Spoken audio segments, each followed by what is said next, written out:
Hey everyone, this is Bathymetrics, and today I'm doing the second video in my Bitwig series.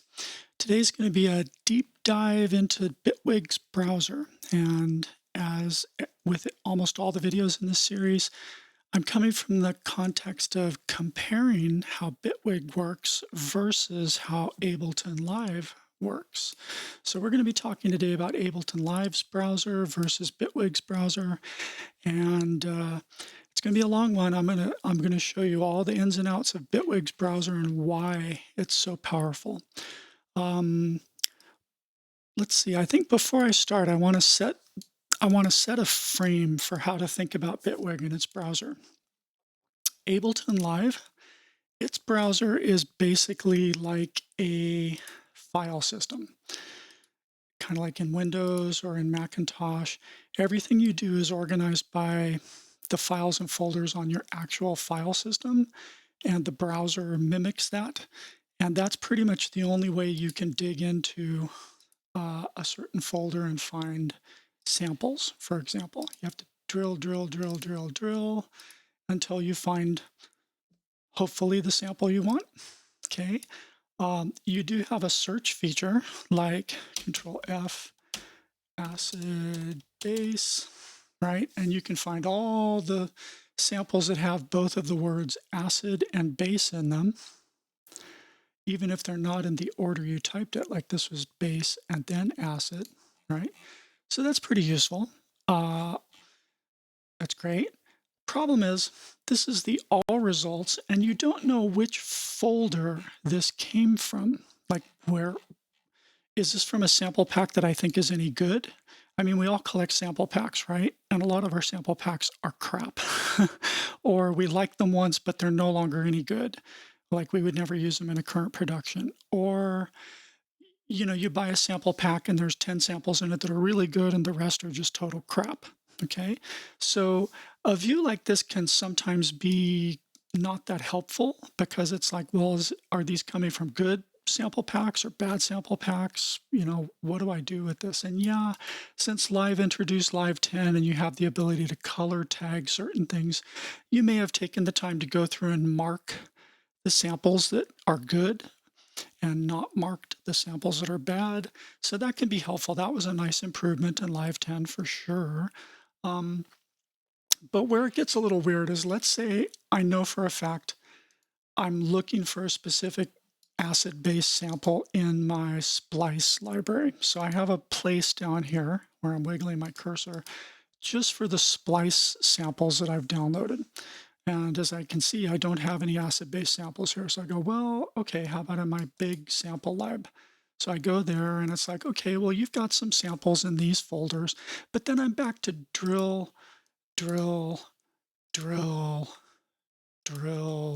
until I finally find samples.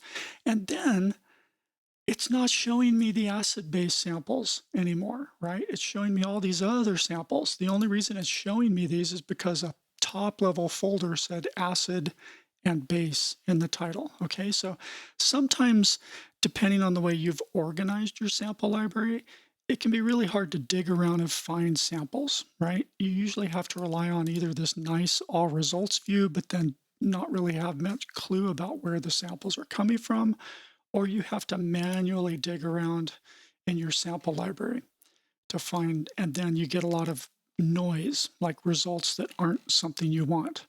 Now, by contrast, if we go to Bitwig, let's do the same kind of search there. Acid, base. Now, Bitwig's a little different in some good ways, and also one way that's not as good, perhaps. If I search for the keywords acid space base in Ableton, this is what's called a Boolean AND. It's basically saying only find things that have both of these words in it, okay? Acid and base. So every sample that's returned, literally the sample itself has the words acid and base somewhere inside of it, okay? Bitwig's a little different. When you type in two words without any other search syntax, it's called a Boolean OR, which means any sample that has the word acid or bass in it. So as I start scrolling through the results here, like this sample doesn't have any of the words acid or bass in it. Why is it showing up, right? This sample and so on. This is kind of like the example I showed over in Ableton, where if you drill into a specific folder, sometimes you're getting things returned that don't have the word acid or bass in them. So what are these and why are these here? Well, this is because, and this is one big fundamental difference between Bitwig and Ableton, is Ableton shows you the context of the folders on your file system. At the same time, it shows you the actual search results. So I can scroll down through this top panel and see all the folders where it found something related to acid or bass. Okay, so in this case, and I've got some things collapsed here. You know, this parent folder right here has the word acid in it, and then it's got subfolders with keywords like bass. So even though the samples in this folder don't say acid anywhere inside the sample, because it has a parent folder in my file system that has the keyword acid, Bitwig is showing it to me. So this is the first thing to understand, is Bitwig casts a wider net when you use 2 or 3 keywords in your search. Now, the way that you constrain the search to a more specific phrase is to put it in quotation marks, just like in Google. So let me clear all my filters here. This little thing here is called a filter. I'll get into that later. So now I'm showing literally all my samples. I'm back to default. This is, if I were to scroll through here, it would be all the samples, pages and pages of samples in my sample library. And we'll get into that in a moment. But right now, if I type quote acid bass, now my search is being constrained to an exact phrase, specifically acid followed by bass in that order. So now I'm only going to see samples that literally have the words acid and bass in that order. Okay, now Ableton works the same way. So far we're 1 for 1 in features between Ableton and Bitwig. If I do quote acid bass, we get the same behavior in Ableton. It's only going to find samples that have the word acid followed by the word bass and nothing in between. I mean, it's going to ignore the space and it'll show you words like acid bass with no space between them. And it's also going to show you samples that have, or things that have a space in between the words acid and bass. But it's only going to show me the things that are those 2 words in that specific order. Okay. Now here's where things start diverging quite a bit. Bitwig also has the ability to do what's called exclusions. So you'll notice in my set of results, some of these are just acid base and a number. Some of them are one-shot acid base samples. Some of them are glitch stuttered loops. Okay. What if I'm looking specifically for a loop and I know for sure, like as I'm scrolling through here, it's like, I don't want those one shots. I don't want to audition those or think about those. So I can go up here and put in -1 shot. And now I'm excluding any sample that has the word one shot in it. So now there's no more one shot samples in this list. And if I wanted to exclude the stutter samples we see at the bottom, I can also add another exclusion keyword, stutter. And now I only see those samples with the words acid and bass in that order and none of these special keywords. So this is a very, very simplified example, but this is a feature Ableton cannot do. It doesn't do this kind of exclusion. So the next thing to talk about is the convenience of the browsing and always knowing the context of the folder that your samples are in. Let's go back and look for like kicks. Let's do drum loops. Drum loop, okay? And lots of search results here. Tons and tons and tons of search results. But I can skim the structure and content of my sample libraries where this comes from. For example, here's my big sample library folder. This folder here is my splice folder. I'll explain how this works in a minute. And these folders are specific Native Instruments expansions for machine, or just what they call their expansion packs. It's like their version of sample libraries. And so I can skim or drill. They're all like pre-filtered to just those folders inside any of these top level locations that actually contain something with either the folder name itself plus some of the samples inside have these two keywords in it, or the folder name may not have the word drum or loop in it, but like this folder right here doesn't have the word drum or loop in it, but a parent folder had loop, right? And then there's probably something inside this synth folder that says drums. Let's go look, right? So drum, we had drum and loop here. So the main thing I want to show you about this is that you can quickly scroll through everything in your entire library and, collapse and expand folders if you want to, but you can get a quick overview of where samples are coming from. But even better, if I click a specific folder, it's constraining the total set of search results to just those samples that somehow fit this search criteria. So it's a way to filter the noise down and not have to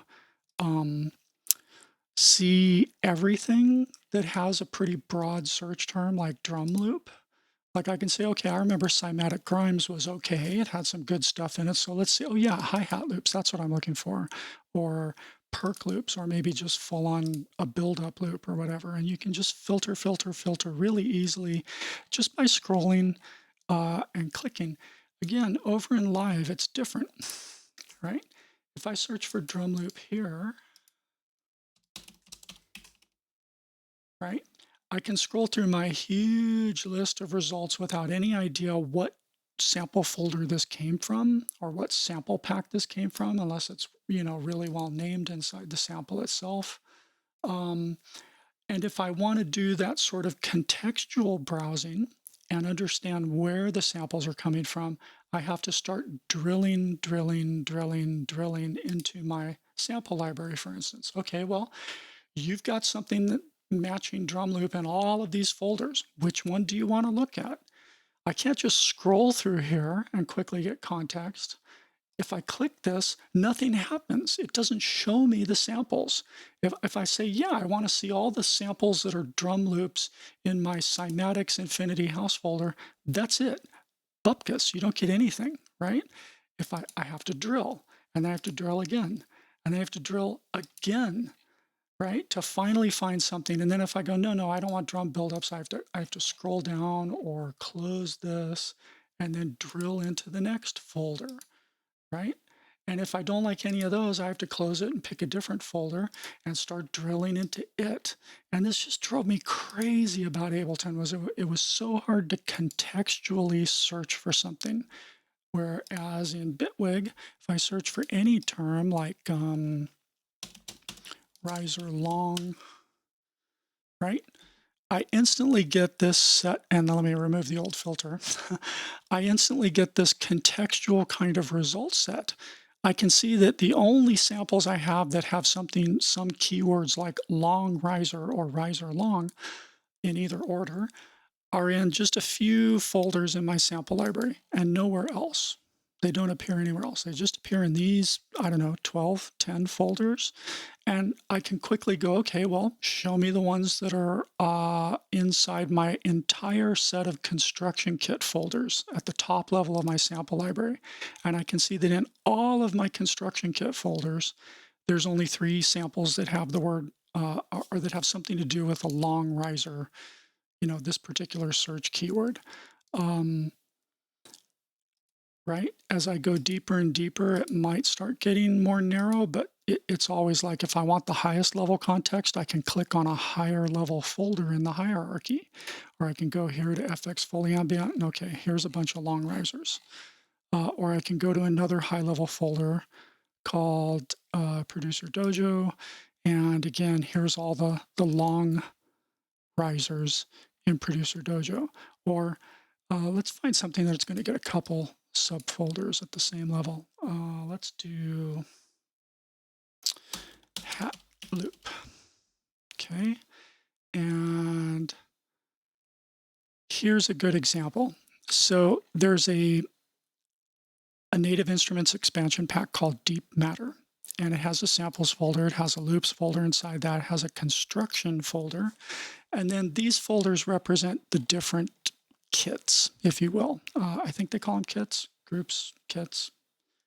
Damn, I forget what Native Instrument calls their top level thing.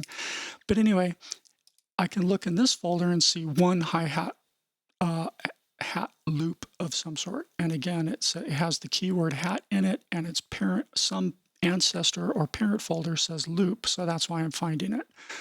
If I look in Elisa, there's one hat loop. If I look in Amadea, there's two hat loops and so on. But if I just want to see all of the hat loops that are in this Deep Matter pack, I can just click the Deep Matter pack and boom, there they all are.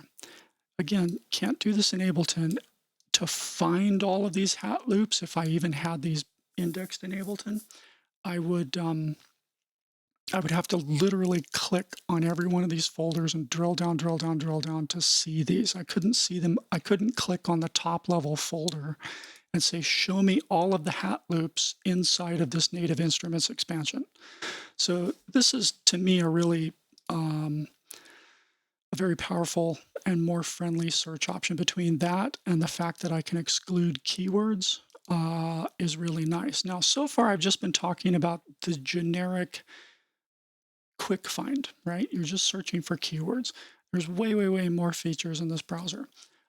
Before I get into that, though, let me explain a little bit about how the browser finds all of its samples. And this is another huge difference between Bitwig and Ableton. This first level that you see are packages that come with Bitwig itself, just like the Ableton factory packs. This next level you see is my big sample library that I've manually created. Let's show you where that is. I keep all that on a 72 RPM drive, not on my main SSD. And I've got all these different libraries. Like here's my big Native Instruments content library. I've got the machine stuff. I've got loop cloud stuff. I've got Spitfire libraries. I've got Splice libraries. And then, you know, there's all the sample packs I buy from wherever, Black Octopus, ADSR, Cymatics, you know, various sources. And this is where I've sort of hand built all of my sample library from sample packs I've purchased. And they're categorized kind of by sound type. You know, I've got all my drums here. I've got all my construction kit stuff here. FX and Foley and ambient sounds here. Guitar stuff here. In some cases, it's like, where did the sample pack come from? Because there was no other way to really categorize it well. Here's orchestral and piano and string stuff. Here's stuff from Producer Dojo, and so on and so forth. So I've got this thing, and it's huge. Let's see. Let's go back a level. How big is it?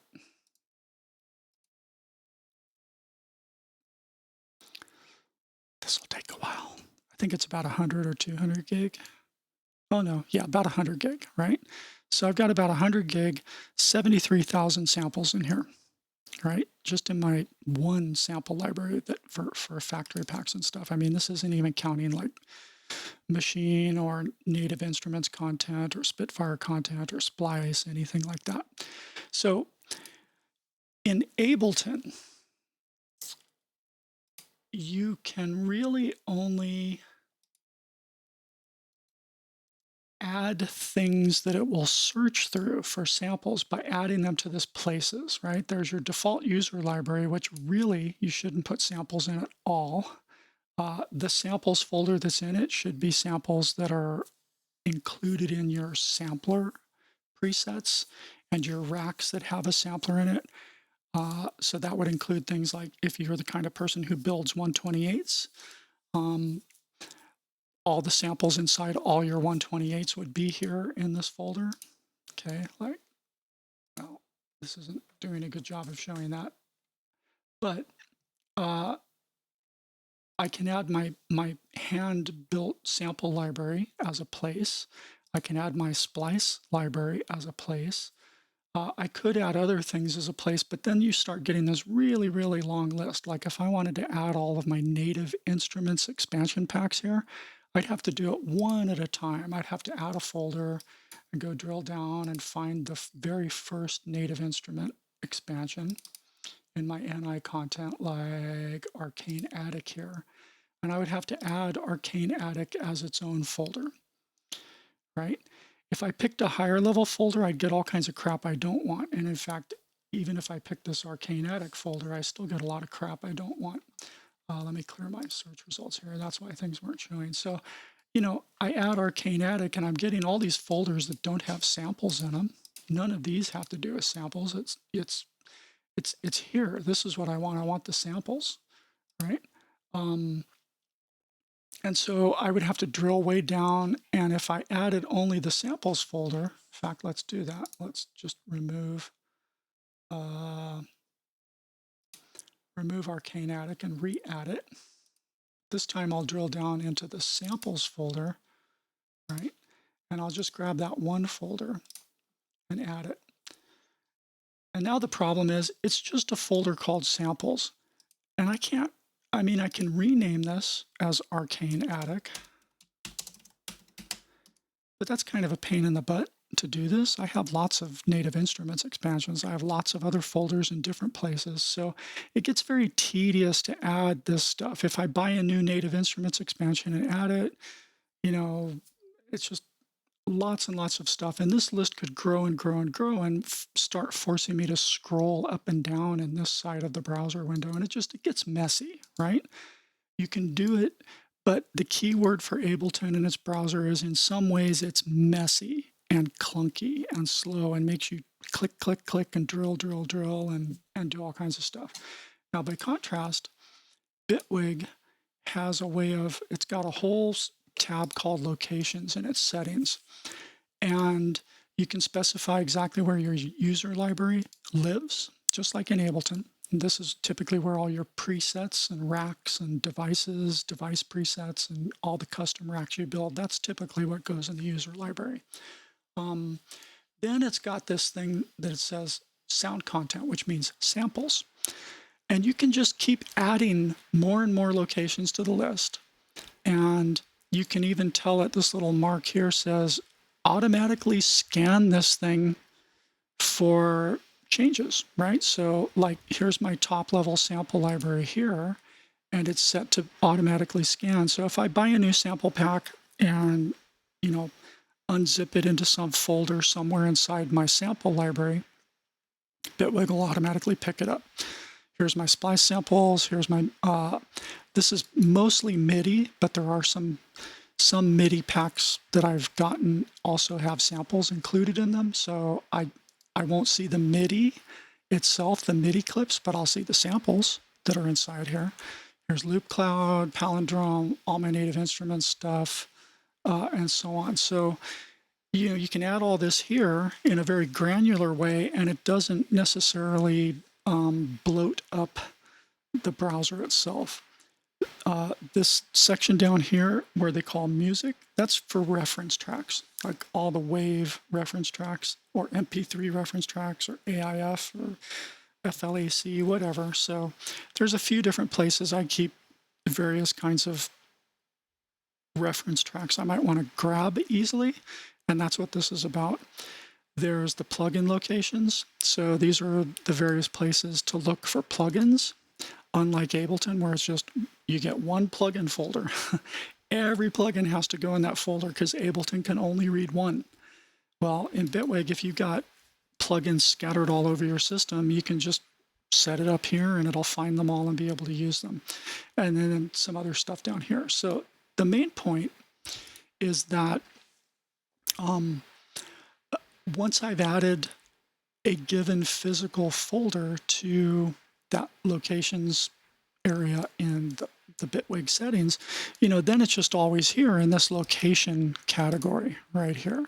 And you can drill and filter and see, what you want to see for any given kit or any given folder. It's just in one place. And of course, the nice part about this is that you can get rid of this and not even look at your samples by location. So this is where we start really diverging from Ableton. I can say, I don't want to look at samples by location. I want to look at them by my own categorization, something Bitwig calls a collection. So the best way to think of collections is they're virtual folders. They're not physical folders on your file system. They're virtual. They're make-believe. They're just ephemeral things you can create and delete and use any way you want for any purpose. And so this is really liberating because most of the time, trying to browse through your samples by their physical location and the way that you originally installed them onto your hard drives is slow and tedious. I mean, I gotta look at all these folders and think about it this way, and it's just tedious. Collections simplify everything, and this is where you start realizing that Bitwig's browser isn't just a browser; it's a full-blown librarian. There's been a few attempts at sound librarian apps or sample librarian apps. There's a really good one on OS X whose name escapes me, but I know several people who use it, and it makes using Ableton a little less painful because they'll actually find their samples using their librarian app and then just drag it from the librarian app into the arranger of Ableton, right? They won't even use the Ableton browser. They use their librarian app. And there's been a few attempts to make librarian apps for PC, but they all suck. I'll just say I've tried them all. They're all terrible. So one of the things that really attracted me to Bitwig was its browser isn't just a browser, it's a full-blown librarian. And that's what I'm going to start diving into really deep right now. So the first concept is that for any kind of thing in your library, whether it's devices, plugins, VSTs, and so on, you have the context of being able to create custom collections for all of your devices. So like all of my plugins that have to do with dynamics somehow are in a custom virtual folder I've made called Dynamics. Doesn't matter where the plugin actually lives. I can add it here and make them all be listed under Dynamics, or all of my metering plugins that I like, right? It can be right here under a metering virtual folder. All my channel strips, all my special containers for like chains and splitters and multi-band splitters and mid-side splitters and all kinds of stuff, right? Just in this one category right here. So virtual folders, and here's my presets, and again I can go to collections and I can say all of my stuff, the presets I've built by hand, they're all in a virtual collection with my name on it, so I always have all my stuff in one spot, real easy to find and start messing with, right? So let's get rid of that real quick. This notion of collections is very, very useful. All my multi-samples, right? I want to find the multi-samples I've built, like all my equivalent to Ableton 128s. These are a bunch of 128s I made. These all started out as Ableton 128s, and I basically just kind of converted them and migrated them into Bitwig, and I call them 97s in Bitwig for a reason I'll talk about in another video that talks about how to make 128s in Bitwig. But the short story for now is that because of the way Bitwig's pitch device works, see, it's not a plugin really, it's a Bitwig thing. So let's just go here and find pitch.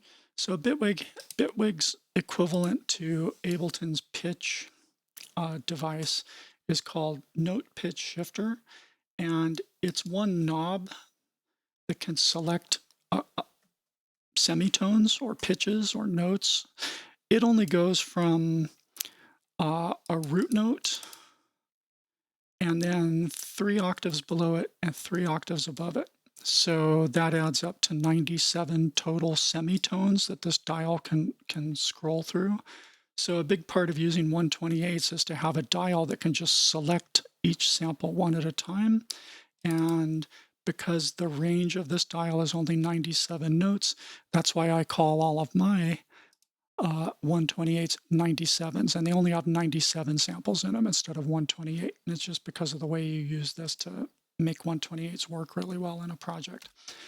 Anyway, going back to this stuff, collections are everything. And as you can see, each different type of category can have a completely different set of collections or virtual folders. Like this set of collections you see here is different than for my VSTs and plugins. It's different than the collections you see for presets.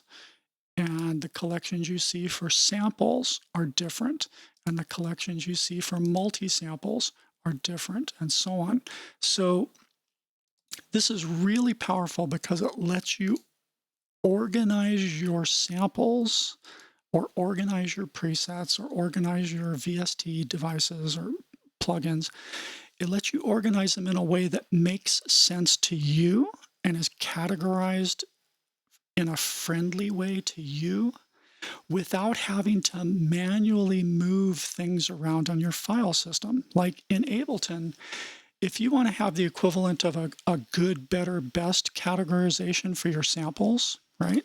Like if I've got, most of your sample library is crap, right? We all know that. So many samples you buy are absolute shit.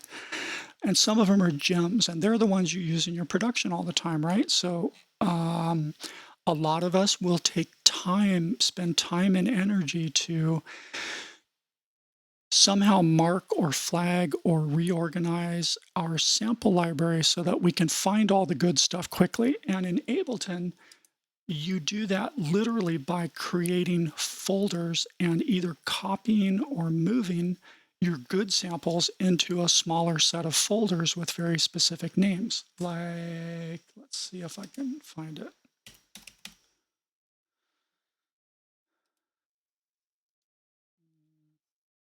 I may not have this anymore. Yeah, I do still. So this is, for those of us who are in Producer Dojo and Class of 808 and work with Ill Gates. I love Ill Gates. He's an amazing, brilliant producer. He's trained a lot of other producers, big name producers. He's launching the careers of many producers, and he's just a fabulous mentor and teacher, and his whole Class of 808 thing is awesome. But one of the things he does is every year he makes a new sample library for that year. He kind of goes through his big sample collection. He'll spend a week or two literally like picking out what he thinks are the newest, best, trendy kind of samples he wants to use in that coming year for a lot of his productions. And so he's narrowing down his sample library to the good stuff that he really wants to focus on for the coming year. So he basically gave us a copy of his 2018 library, those of us that are inside of Class of 808. And so he's got a whole way that he categorizes stuff by, he's got all his drums in one folder, and he's got a specific kind of categorization content for the way he thinks about drums. He's got this categorization content he calls faces, sparks, and purple cows. Don't worry if none of this makes sense to you. It's a ill.Methodology kind of thing. And then, he's got longer samples of various types. And then as you dig into any one of these, Some of them will get more specific, like, oh, I actually have pared this down already. His real sample library is much bigger and much more deeply nested. So let's see if I can find an example where I kept some of the nesting, right? So here's just a ton of different folders that go into more detail. All right, so in Ableton, you pretty much have to do this manually by going into your file system and going and finding your sample library, wherever that lives. And you have to start manually moving, creating new folders, moving or copying samples into different folders. And so you lose your original big high-level categorization, right, to make your custom categorizations. Or you just create duplicates of samples all over your file system. Like you'll have the same exact sample in 3 different folders. And so when you search, like if you know for a fact, you know a specific sample name like fast riser. Okay, no.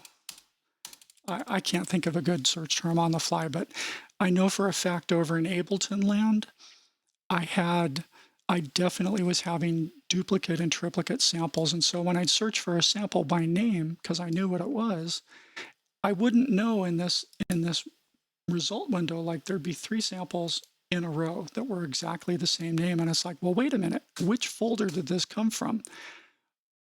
It might be important for me to use a sample from a specific folder. I won't get into details about why, but the point is there was no way to know unless I right-clicked on the sample and said show in places or show in Explorer and so on and so forth. So it just got clunky. And it's because in Ableton, if you want a custom categorization, you pretty much start moving things around and creating duplicates, and things start getting messy.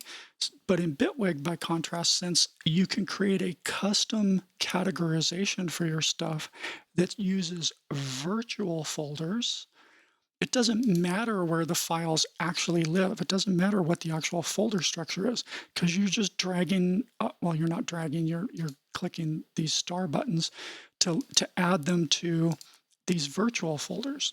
Or you can drag them into a virtual folder and it doesn't actually move or copy the sample. It just associates it with the virtual folder. And I'm going to go into much more detail about this a little bit later in this video. The thing at this level that's good to know about is that there are 2 types of collections. One is called a manual collection, and you get that by just right-clicking anywhere and saying create new collection. But there's also this other symbol for what they call a smart collection. And the basic difference here, oh, and you know what? Before I continue too far, I want to point out that I'm talking about a bunch of stuff that is in the Bitwig handbook that I wrote. And a link to this book will be attached to the comments for this video. If you watched my first video, you know all about this already. But this is a evergreen handbook that I'm building. As I use Bitwig, I use this to kind of wrap my own head around Bitwig and really learn it inside out. And then at one point I decided, hey, this would be useful to everyone else too. So it's a Google Doc. It's easy to share. I'll give you a link to it. Just know that it's an evergreen document. It's constantly growing and changing as I add to it or customize it. So over time, the content in here will change and grow as I add new tricks and techniques I learn about Bitwig as I go along. But there's a lot in here already. And there's this whole section on using the browser. And so pretty much all the stuff I'm going to talk about from this point forward is already like documented really well here. So you can come back here and refer to this to remember, oh yeah, that's how Bathymetrics did this, or that's how Bathymetric did that in the video. For example, I've already talked a little bit about the search syntax. I'm talking about manual collections versus smart collections right now, and I'm just going to keep going pretty much down this list on another computer while I show you things. Okay, so just be aware, you can always come back and get to this. You don't have to make detailed notes as you're watching this video. Okay, so the big difference between a manual collection and a smart collection is that a smart collection is basically a saved search filter. That's the best way to think of it. If I were to right-click any of these and show you what they were designed like, if I do Edit Smart Collection, you'll see that it's basically just as if I had used some search syntax. In this case, I'm saying, show me everything that's inside the folder called G/NI content. This is my native instruments content library. So by adding this one smart collection, I can instantly see every single sample across all of my native instruments expansions. And there's quite a lot of them. And Bitwig does a thing where it'll only show like about 100 or 200 or 500 or something search results here. I've never counted it up. And it has multiple pages if there's more than that. So I would click this arrow to go to page 2 of the results, right? And I would go to this arrow to go to page 3 of the results and so on. So just be aware to look for this down here. If you're like, I know there's a sample that I kind of know it's there, but I'm not seeing it. You know, you want to remind yourself to click down here and look at the other pages and keep searching for the sample you want.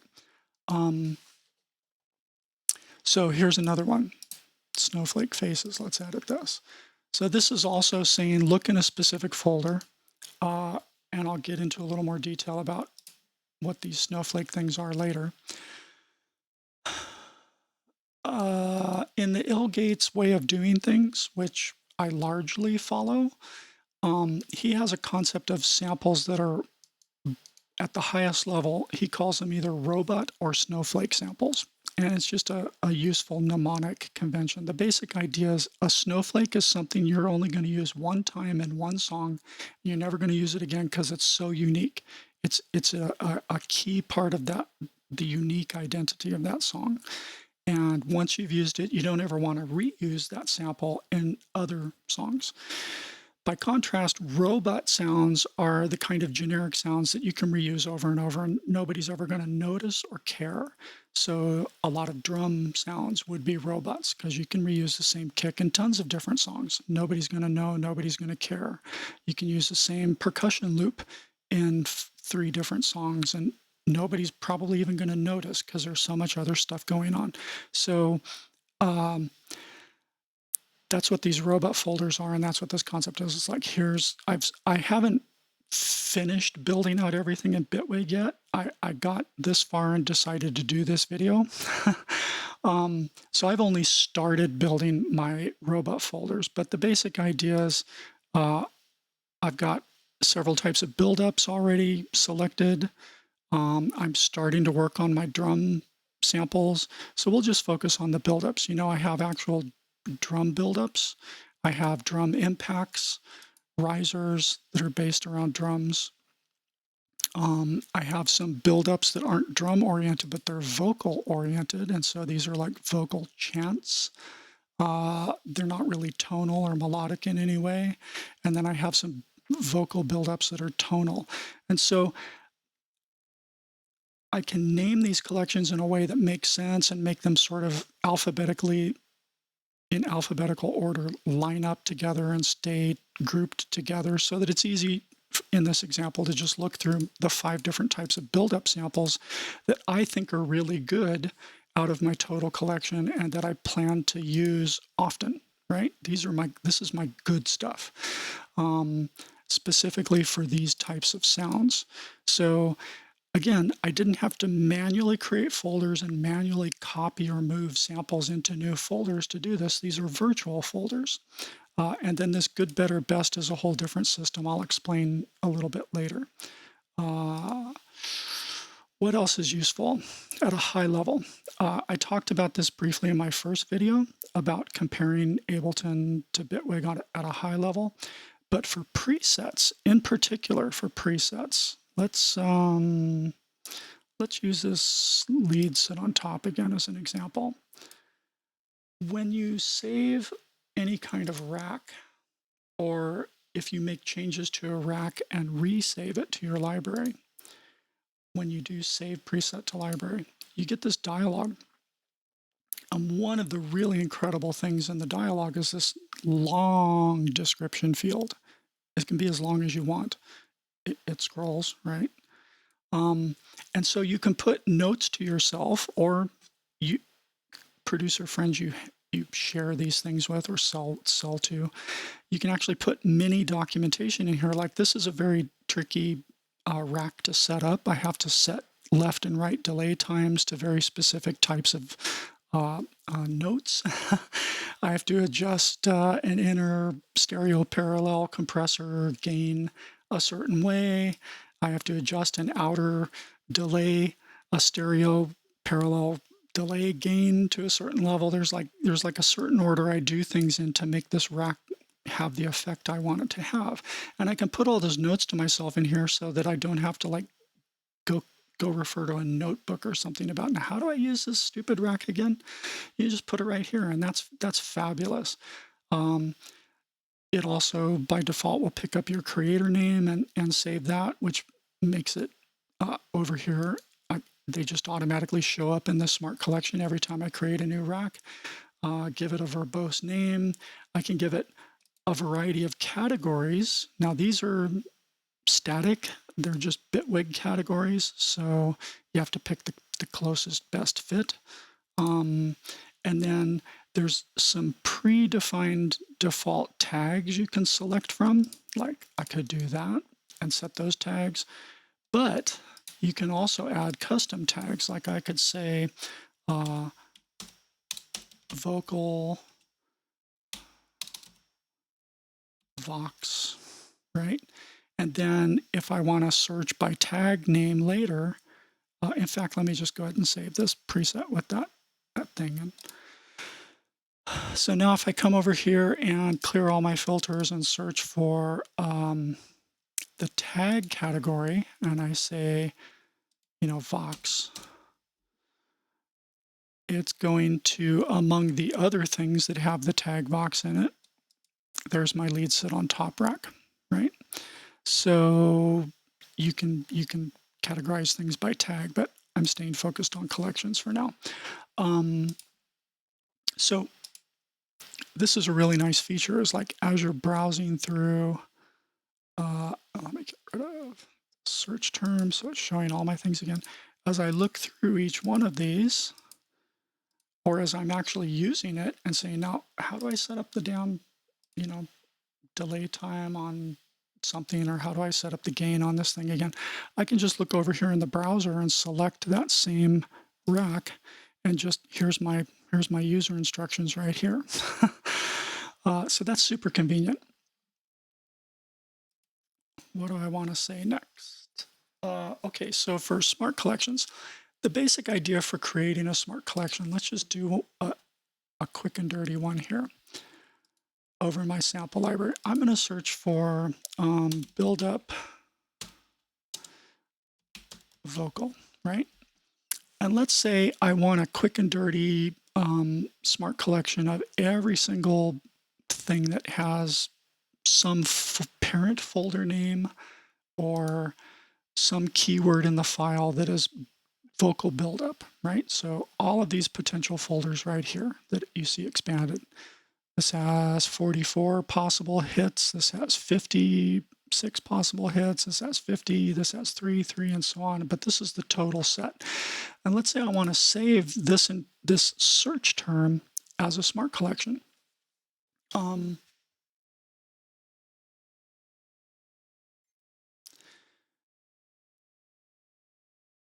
You can do that by doing create new smart collection. And by default, it pulls in this search syntax that you had created right up here. And I can just give it a name like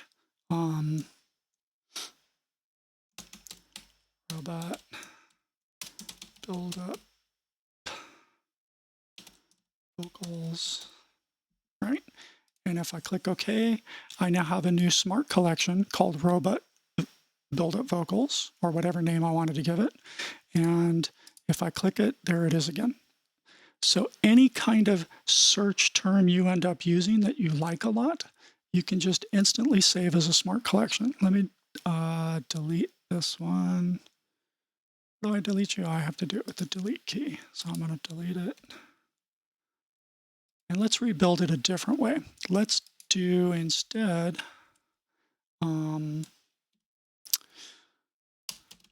vocal build, and then what do I want to maybe exclude? Like, let's say I want a vocal build, but I don't want any of them from cymatics because I think cymatics sucks, right? So I can exclude the keyword cymatics, and now the set's a little bit smaller. And now I can, again, right-click and do create new smart collection and call this, build-ups. And now I've got it saved. And so what's cool is as time goes on and maybe I add more samples to my sample library in one of these many possible locations, right? This smart collection will automatically pick up every new sample that somehow has either vocal buildup but not cymatics in its name or in its parent folder name or something. So this will grow and change over time dynamically without me having to ever think about it again, right? So if you can come up with really good search filters, it's very easy to turn that quickly into a smart collection. Okay, so that's one basic trick about smart collections. Let's move on to something new.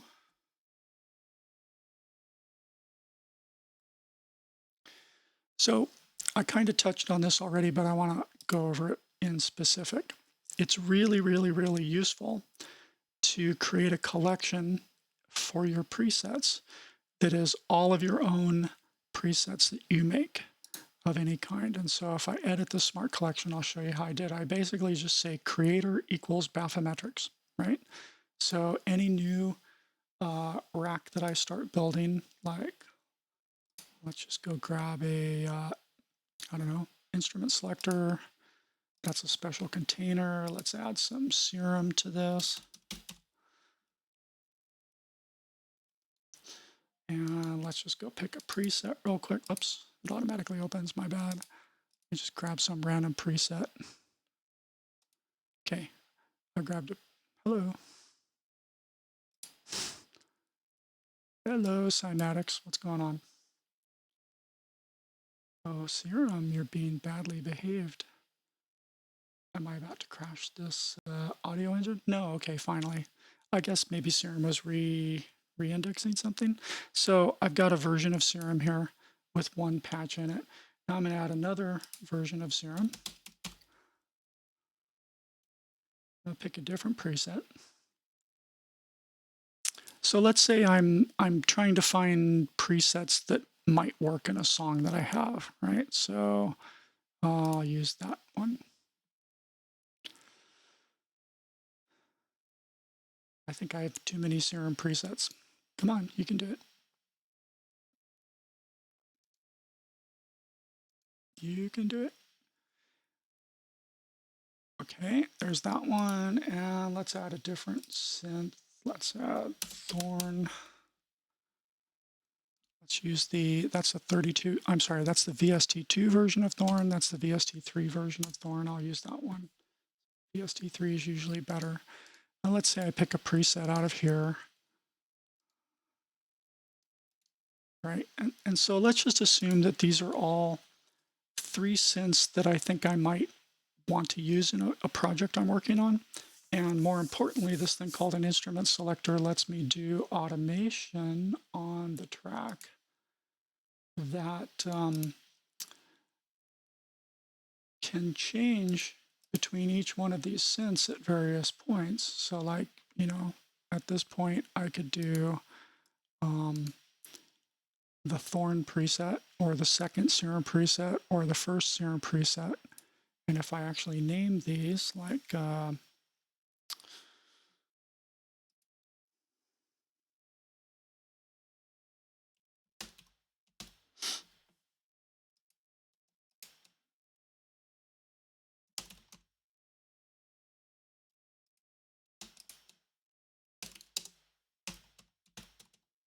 right, so let's actually give these selector chains a name. This is nice. The automation lane will actually show you the name. So it makes it real easy to do automation and jump around between completely different plugins or synthesizers or effects plugins or whatever on a single track. It's a big time saver. And then, you know, when you render this all out to audio, if you need to separate the audio and do separate processing, you can do that. But it's a fast thing for composing. So anyway, the point is I've made a rack of some sort. And now maybe I want to give it a name like Song X Drop Sounds. All right, so this rack has a name. And now I can do save preset to library.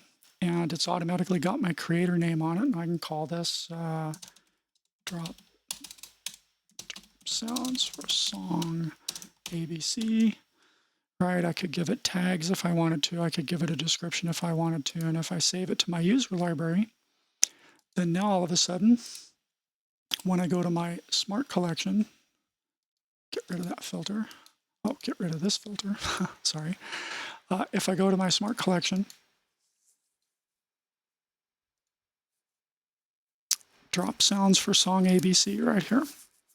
And that's why it's really, really useful to make a special smart collection with the keyword creator equals whatever your creator name is in Bitwig. And then you always have a collection that just constantly keeps collecting all of your stuff. And of course, searches work in here. Like if I want to look for my drop racks, I can do that. If I want to look for my anything to do with vocal processing, I can do that. And you'll notice the name of the rack doesn't have the word vocal in it anywhere. And even the category doesn't have the word vocal, but I had a tag called vocal, right? And probably it'll even search based on the keywords inside of the description. So if I had vocal in here, it would probably have found it. So, you know, you may worry if you have 200 different racks and presets, how do you filter them out? Well, you can search within your smart collection of presets and quickly find what you're looking for. Okay, so that's about all I want to say about smart collections. There's a few special keywords. Let's see. Yeah, there's a few keywords that are worth knowing about in smart collections. And one of them is this keyword called in collection equals. So you can experiment with this and figure out how that works. I might go into a little more detail about that later. There's creator equals, and there's folder, which is folder colon, and then you put the full path to the folder inside quotation marks, and you have to use double slashes, double backslashes. This is what they call an escape character.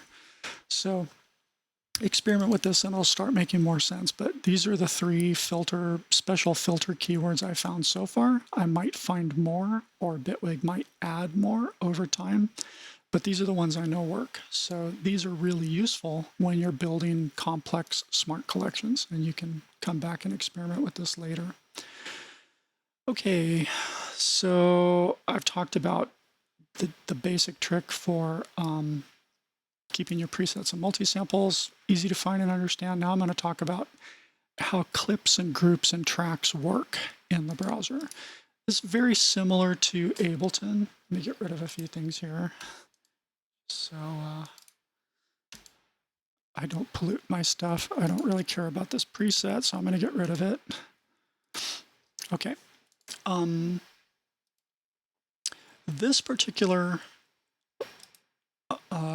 category of stuff in your library at the top is for clips. And clips in Bitwig are kind of like clips in Ableton. For the most part, it means Midi clips, right? That's one obvious type of clip. So If I double click this and I double click this to get all the notes in view, and you'll notice that my arranger window is currently zoomed out, so it's only showing about 2.5 bars. But this is a nice extra thing about Bitwig. I'll show you. If you double click a clip up here, even if you can't see all of it, let me do it with another one. Let's bring in this one. Okay, so this clip is longer. If I click it one time, it might or might not fit 100% inside your editor view. It often does, but if it doesn't, you can just double click here and that will do two things. That'll kind of zoom to fit the entire window. And it will also find and automatically zoom into the area of the keyboard where your notes are. And it'll zoom in far enough that you can actually see the note numbers and so on. And of course, from here, you can make it as big as you want, scroll around, come over here and do the same Ableton type, like horizontal zooming. I'm dragging left and right with my mouse to do this.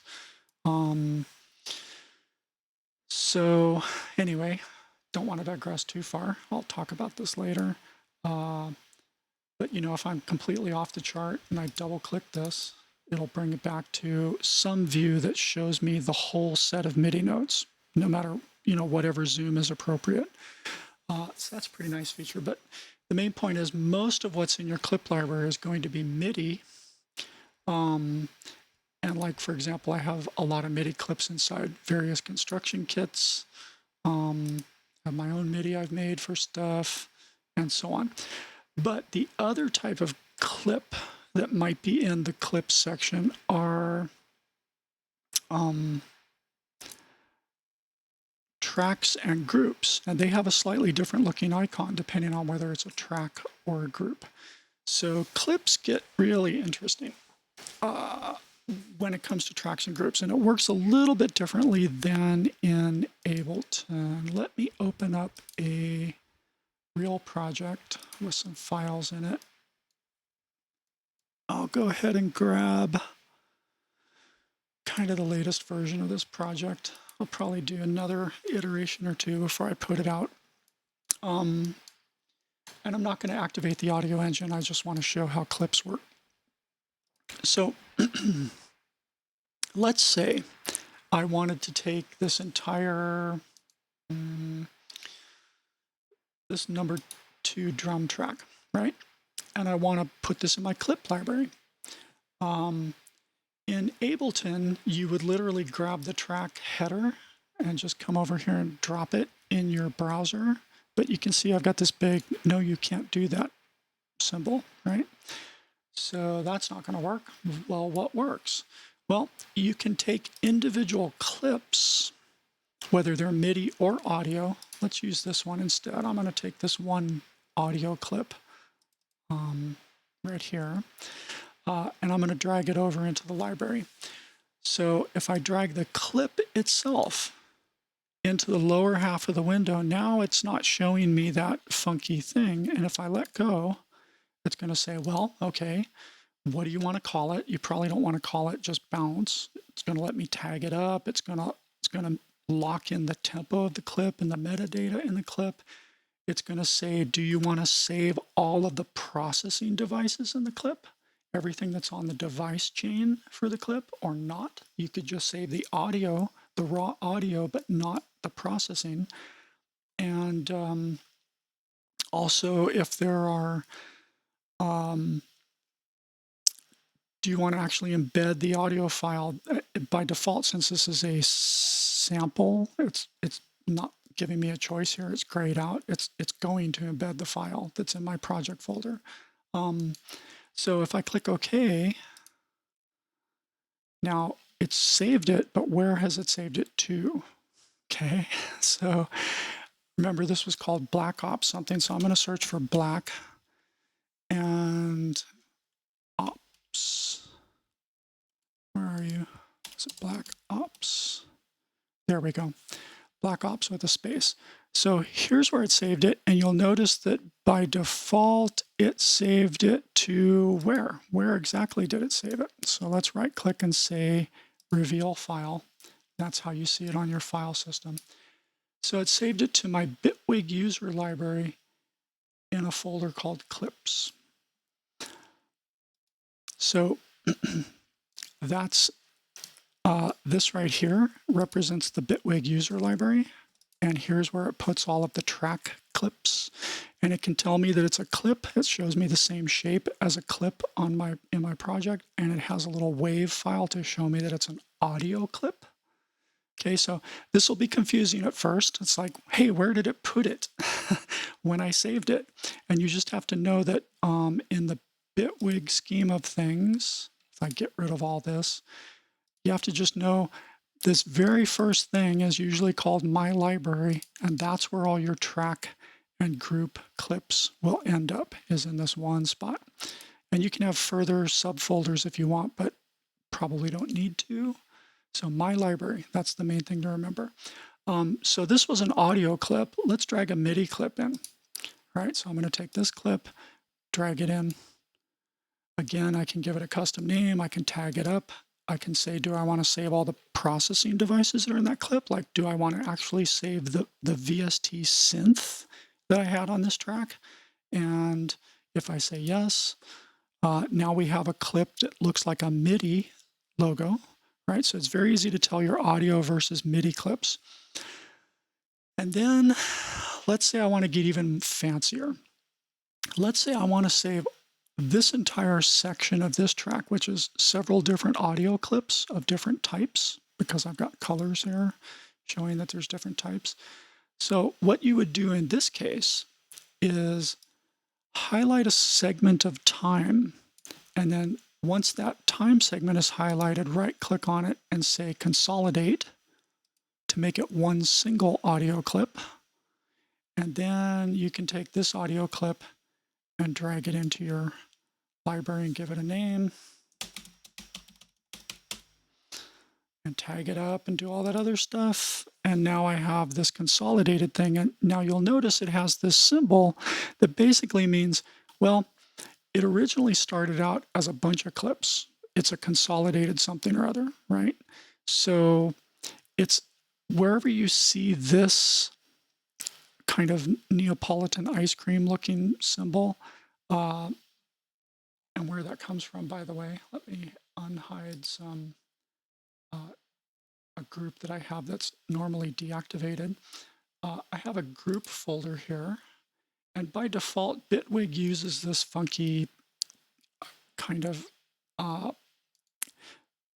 this is a group clip.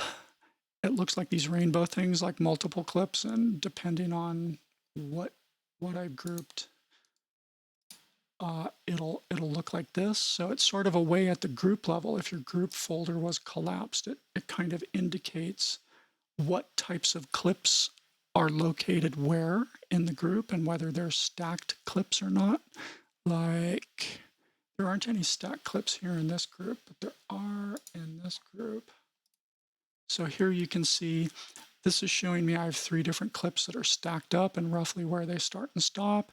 This is showing me I have a lot of checkerboarding going on, and there aren't really too many stacked clips through here. But then when I get to the end, I have 2 clips that happen at the same time. So it goes back to the stacked kind of symbol. And then here I have some stacked clips, but here it's all checkerboarded. So by default, Bitwig will show you this funky view in groups. I usually don't like seeing it because it's noisy to my eyes.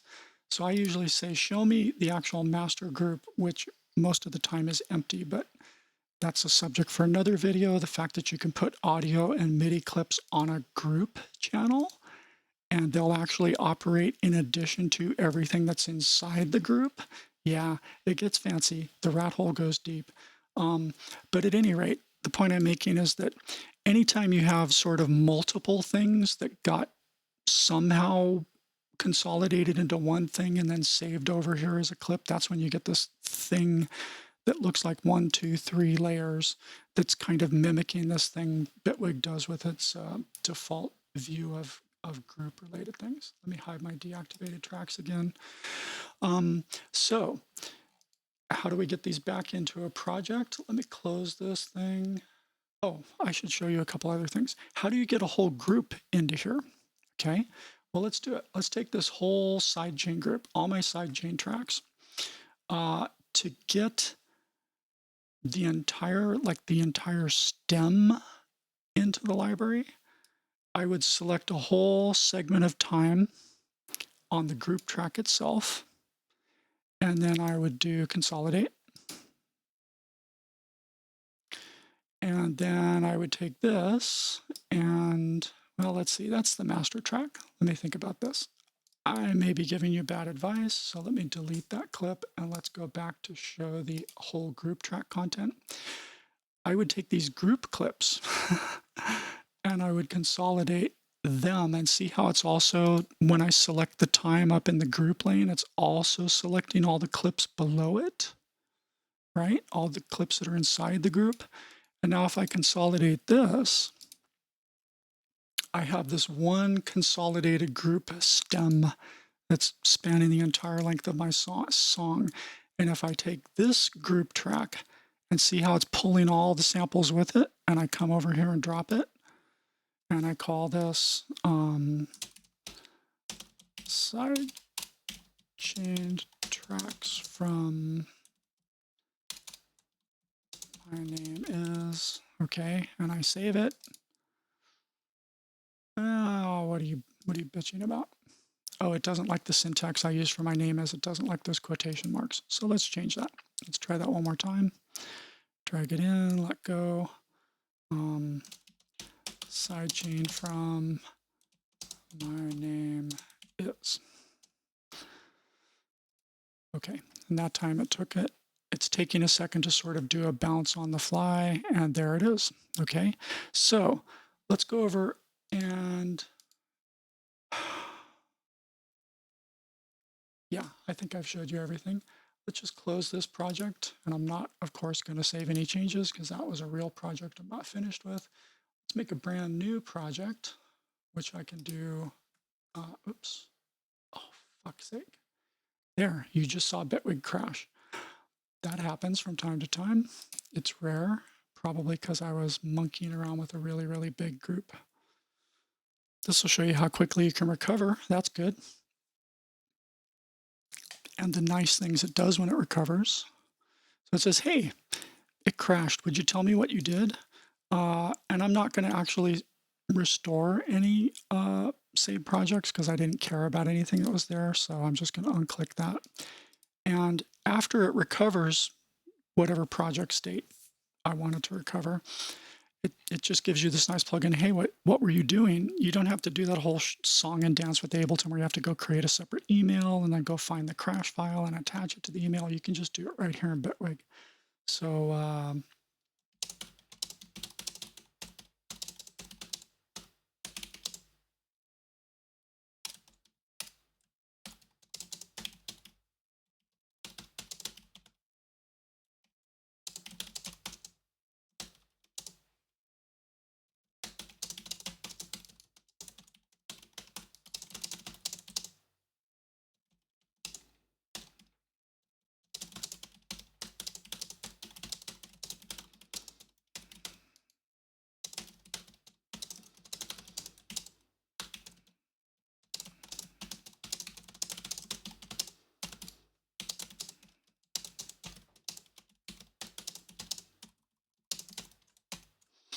okay, done. That's how quickly you can get back in business. I don't need to create a new project, obviously, since it's just defaulting to a new project, since I didn't want to recover anything from my last session. But let's go back and show how well these clip things work. So again, I need to find my user folder, my user library, which is right here. So let's bring in something small first. Here's that Midi clip. And it's a Midi clip, but it's also bringing with it the devices that were on that clip, just like Ableton. Nothing different here from a typical Ableton's ALC file. And let me zoom to show you the whole length of the clip. Okay, let's bring in this audio bounce. Okay, same deal there. It's loading the plugins from the clip. If I go to the track, there's the plugins that were on the clip. Now let's bring in that set of clips that I consolidated from a couple different sub clips. And this is a little bit longer, so let me zoom out again to grab the whole clip. It was about 16 bars worth of stuff.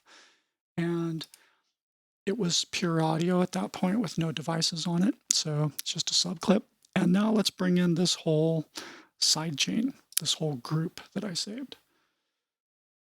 So as I drag in the group and then let go, it's going to take a minute to build it out. It's loading all the plugins from all the tracks. I can go ahead and expand this and see what's inside it. There's my 4 different tracks, and it's all a big, long, consolidated stem now. So if I zoom out one more time, here's my song start to finish, or at least the sidechain groups in the song. One of them is still Midi. This is still a Midi clip, right? And there's the Midi for it. Other clips are audio, so on. And then more importantly, any processing devices that were on these tracks are still there. Here's what was on this guitar track. Here's what was on the mid bass track. Here's what was on that one, and so on and so forth. So just like Ableton, a little bit more convoluted maybe at first to wrap your head around how to save these different clip types. But the granularity of it is nice. In Ableton, you save the whole track, all the clips on the track. What if you only want one clip from that track? Well, you can just grab one clip, drag it in, and you're done. What if you only want to save a group of clips, like one pattern that's checkerboarded, 4 different clips that are just a checkerboard pattern, and you know you want to reuse that somewhere else later? You can just grab those 4 clips, consolidate them, drag it into your browser, and now you have a small clip that's just a 16-bar checkerboard, and so on. So it's a little more convoluted than Ableton, but it's also a lot more flexible and a lot more powerful. Okay, so that was a hard one. Let's move on to something else now.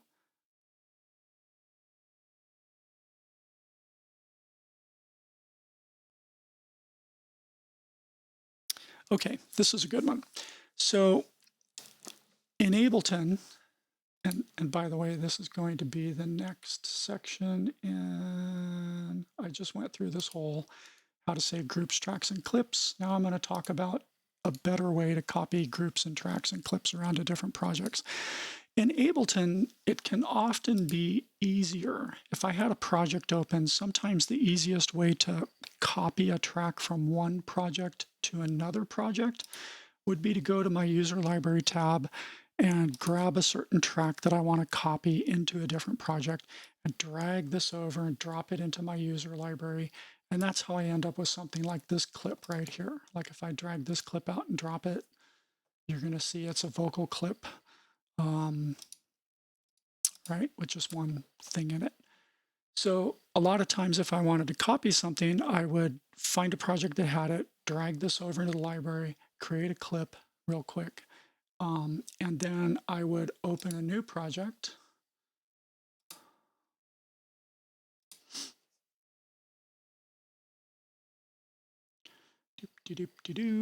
Waiting on Ableton. Okay, and then I would take this clip and drag it back into the new project. And that's how some of us tend to copy whole tracks or clips from project to project. Now, those of us in the know might also say, well, let me dig around through one of my places. Let me dig around through the file system and find like an old project that way. And I don't really have a way to dig around on my whole hard drive anymore because it was always a pain in the butt. But let's pretend, God, you suck, Ableton. I don't have an easy way to do this quickly now because I don't have any recent projects in Ableton to pull up. But the basic idea is you could find a previous project in here and then sort of drill into its project structure here and then it would list all the tracks in the project, and you could drag a project from the browser into here too. Okay, so Bitwig supports both of those same use cases. I've showed you how you could save clips, save entire tracks, save entire groups, and open up a different project and drag them back out of your own user library into the project. That's one way to do it, right? But you can also, as I mentioned in my first video comparing and contrasting Bitwig and Ableton at a high level, Bitwig allows you to have multiple projects open at the same time. And I'll just grab one from here. Like, let's pull a whole different project open.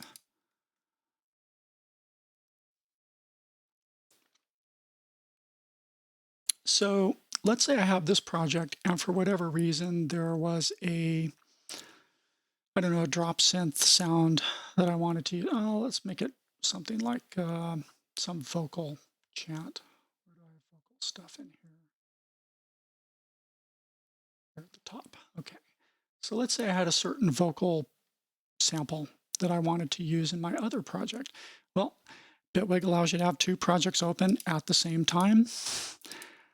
The audio engine for playback and all the loaded VSTs and everything can only be active in one project at a time, but I don't need to hear this other project. I just want to grab a clip from the project, and let's pick a clip that has some automation on it too, so you can see this. So there's a tiny bit of volume automation happening on this one clip right here, and it's just a vocal sample.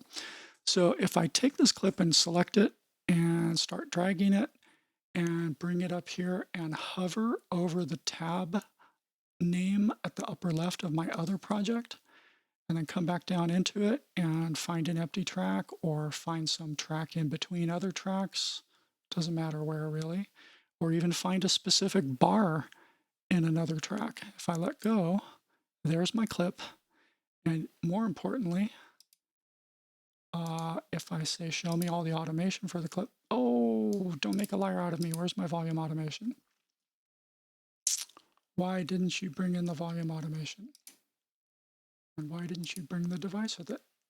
That's odd as hell. Is it because of where I dropped it? Let me try that again. That's really odd. Oh, I know why. To bring over the automation and any objects that are used in the automation, like for this track, there's actually a ton of devices on it. And one of the devices is this thing that I'm using for the volume automation. I think the audio engine does have to be on, so let's turn it on real quick. This one shouldn't take too long to load up.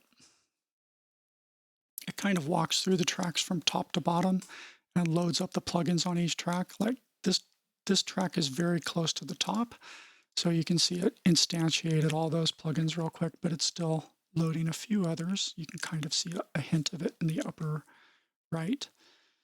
Okay, that was pretty fast. So the audio engine's on now, and now I think if I take this clip that has some automation on it and devices, and I drag it over and up onto the other project, just bring it down and stick it here.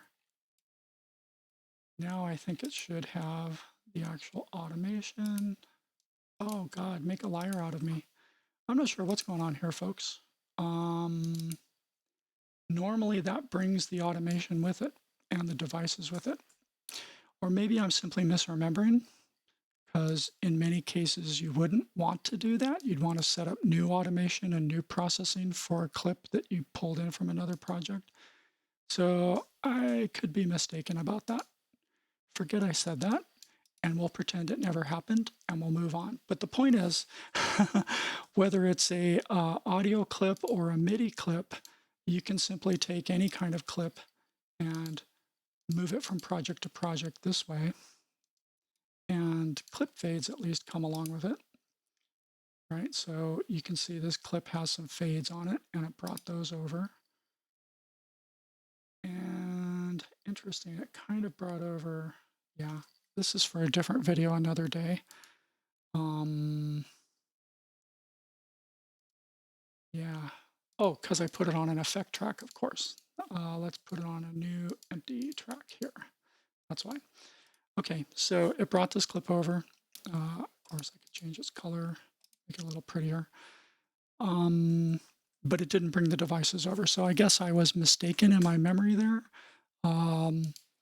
If you want to bring over devices and automation, you have to save it over in your user library first and have it collect all the devices with it as you save it.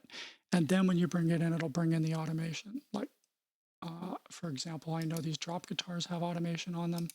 So when I say, show me all the automation, it brought that over, right?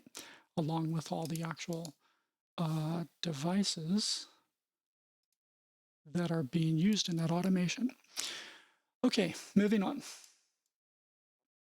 Yeah, now we get into the fun stuff. We're close to the end, I promise.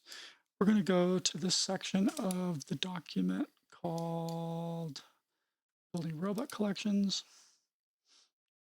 And filtering out weak samples. So I kind of touched on this, but now we're going to go in a little more detail. And now we're getting into territory that is my workflow. And what I'm doing now is I'm giving you some ideas about how you can leverage the power of Bitwig's tagging and category types and its smart collection features. I'm going to give you some ideas for using it to improve your workflow.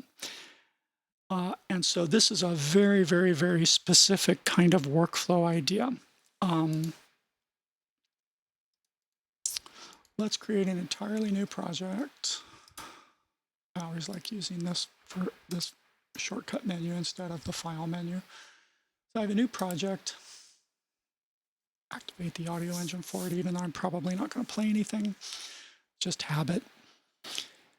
And let's make our browser window bigger and let's focus on samples and let's specifically focus on collections. So I talked a little bit about what these robot folders were, but now I'm going to show you the mechanics for how to build these manual collections and how to populate them.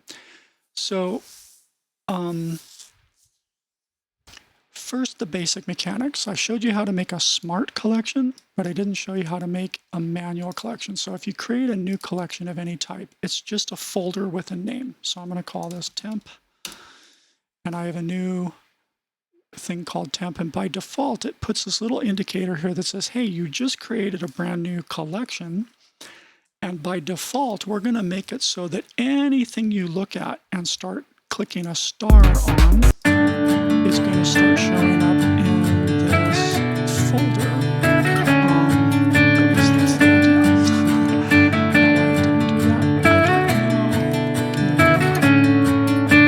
Let's get rid of, oh, okay. Let's go back to my everything. So, oh, it's because I was picking WAV files and MP3s and stuff. I'm sorry. Let's just pick this one. Okay, as I click the star, you saw this number increment to 1. As I click another sample, you see this star increment to 2. And then if I click this, you can see those two things are now in this collection. So this is highlighting behavior of something they call set as target location. I'm not going to put things in these other folders because these are actually real folders I'm building out. But you can right-click any folder and say set as target collection, and then you can clear all your filters and just show yourself everything or do a search term like, actually, again, let me do it on my temporary folder so I don't mess anything up.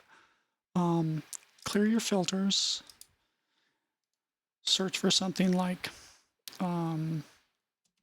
dubstep kick, right? And then you can start looking through and auditioning your dubstep kicks. And any one of them you like, you can just start saying, oh, I like that one, and I like that one, and I like that one. Okay, why the oh, there. Because I have this filter on, or let me think about this. It should be adding those to this temp collection, but I'm not seeing it. Yeah, I think it is. It's just because of this dubstep kick, it's staying filtered. Right, there's the 2 dubstep kicks I added. So it'll be a little confusing when you're adding them because you're going to think, why isn't the number going up? But it was in fact going up. Let's go back to dubstep kick again. And let's clear the filter that's only showing me dubstep kicks inside my temp collection. Now we're seeing all of them again. And so you can walk through these one by one and start auditioning them, right? And then you can, just as you find a good one, you can say add it to that collection, add it to that collection, and so on. You can also multi-select a bunch of samples you want, and you can't star them as easily this way, but what you can also do to add things to a collection is literally just drag them up into the collection folder and let go. And now all those have been added. You can do that for single samples too. Like if you play this one and like it, just drag it up and let it go on the collection. And now it's been added to the collection. And so there's two ways to add things manually to your collection. So that's the basic simple way of making collections. So one trick that I personally do, this is a workflow pattern for me, is I like to have folders that, and I kind of got this idea from ill.Gates. He uses this idea too. He recommends it. So out of my 19,000 samples in my sample library, I like to pull together the better ones in one place, and not just one like good samples folder, but some further subdivisions or refinements of that. Like out of 17,000 samples, I may eventually end up with like 5,000 samples in this good folder. And that's still way too many samples to wade through a lot of the time when you're in a hurry. So out of those 5,000 samples, I want to prune it down to like 25% of those. So I want about 1,000 samples that are the better ones out of the entire set of good ones, right? So the point I'm making is by the time I populate this good folder with various types of samples for various things, I might then want to take some of these better ones and add them to another slightly better category, right? Like best of best. Only I'm doing it 4 levels deep, so I'm sort of having good, best of best would be this one, best of best would be this one, and best of best of best of best would be this one, right? So if I'm ever in a hurry and I'm songwriting and I just need a dubsteppy kick, and I know I've got like 200 dubstep kicks I really like out of my entire sample library. Well, if I'm in a hurry, I just want to pick a really good one that I know is good all the time. It's my best of best of best of best dubstep kick. So if I'm writing a song and I'm in an early composing stage, I'm just going to grab some dubstep kick from this one top level folder, and I'm going to put it in my drum machine and use that in the early stages of songwriting. And then later I might replace it with something better suited to the song itself in the mix. So this is a personal workflow thing, and I'm going to show you a way to do that. Actually, I'm not going to show you a way to do it. I've just described it at a high level, and then I'm going to point out that I've documented my personal process for doing that in this one set of steps here, because it's a little tricky if you think about it. Let me see if I can just talk through it without, sorry for bumping the mic. Let me see if I can just talk through it without actually making you sit through watching me do it. The basic idea is the first thing you do, close windows a little bit. The first thing you do is build up your set of good, your better samples, the ones that don't suck from your sample library. And then after you've populated that, we'll ignore this robot one for now. Well, damn it. Yeah, let's talk about the robot one. So let's say you're organizing your sample library for the very first time. You're finally getting motivated to be organized about your workflow. And part of being organized for faster workflow is somehow filtering out the shitty samples from your view. You don't want to look at them. You don't want to see them. You don't ever want to hear them again. You buy a new sample pack. It's got 500 samples in it, and only about 40 of them are any good. So ideally, the first thing you do when you buy a new sample pack is spend about an hour literally walking through and auditioning every single sample in the sample pack and saying, that one's good, that one's good, that one's good, and just ignoring the rest of them. And you would do that thing I just showed you where you just walk through the sample pack folder and star the ones that you want to keep, while your good folder is the target collection. So I would just, let's say I'm in, again, I'm clearing all my filters.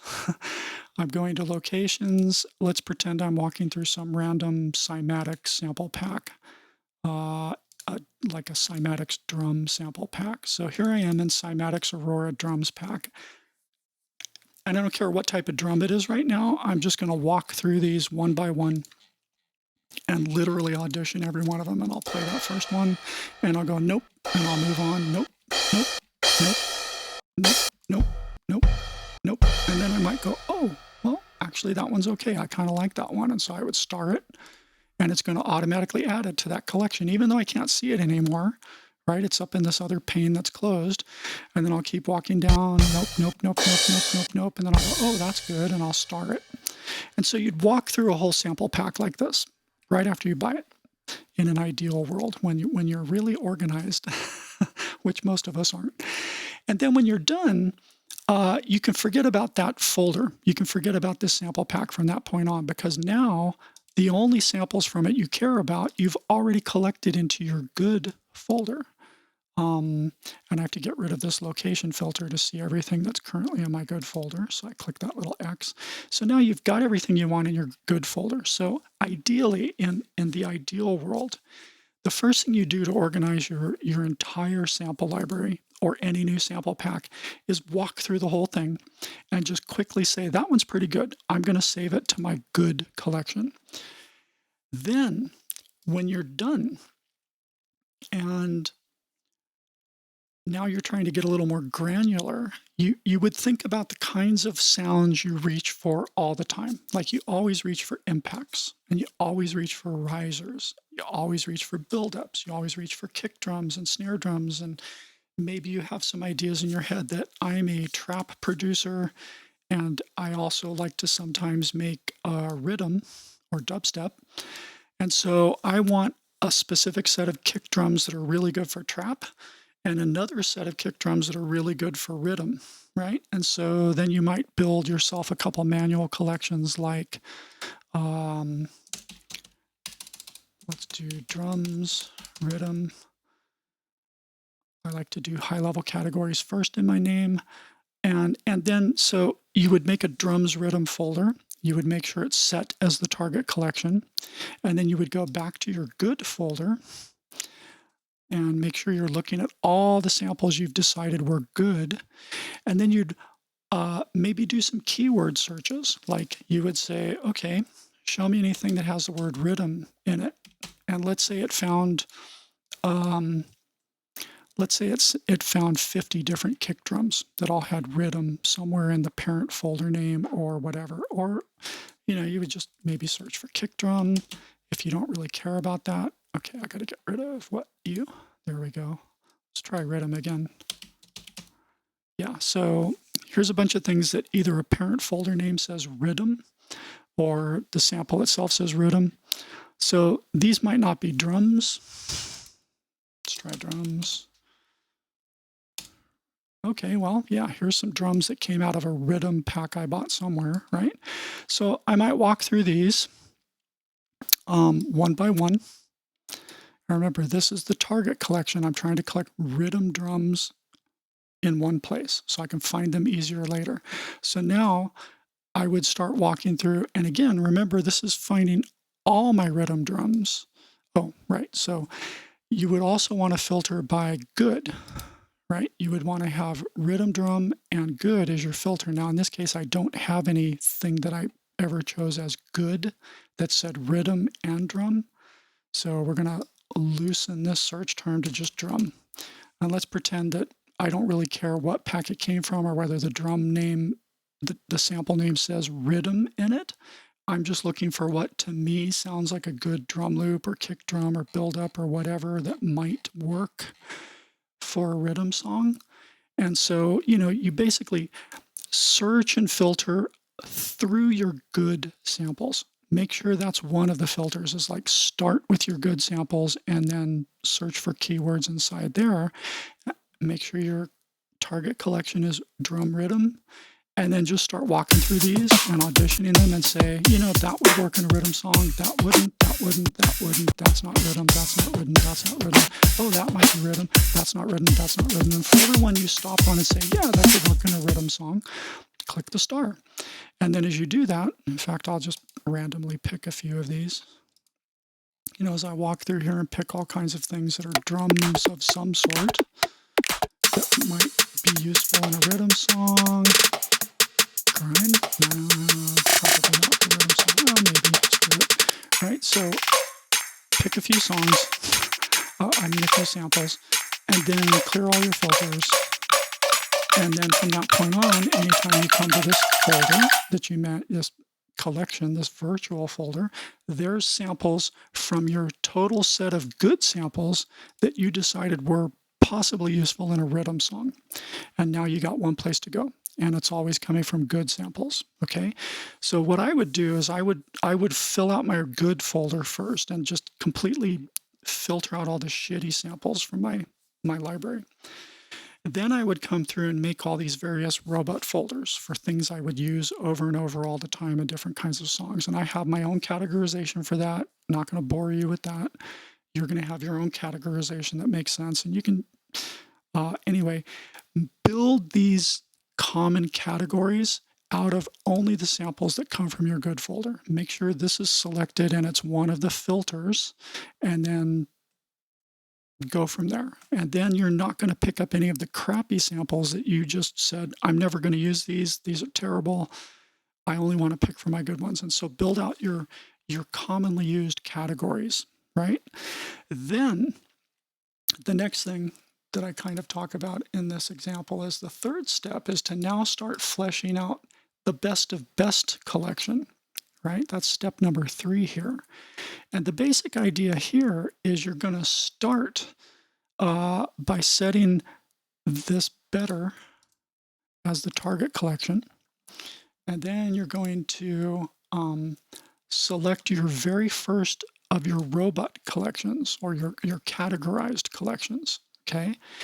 And the basic idea here is you kind of want to work one style or type of sound at a time, so your brain can think about what's the best of best. If I just pick my good folder and start working top to bottom here, how do I know? Let me back up and explain it this way. Let's say you have 100 kick drums that ended up in your good folder. Like, these are the good kick drums from my entire sample library. All the other ones are crap. I like these 100 drums. But now you're trying to say, yeah, but 100 drums is still an awful lot to wade through when I'm trying to work quickly and compose, and I want to know that I'm grabbing something really high quality that's just going to work really well in this tune while I'm composing it. And so you're trying to narrow that 100 drums down to something more like 20 drums.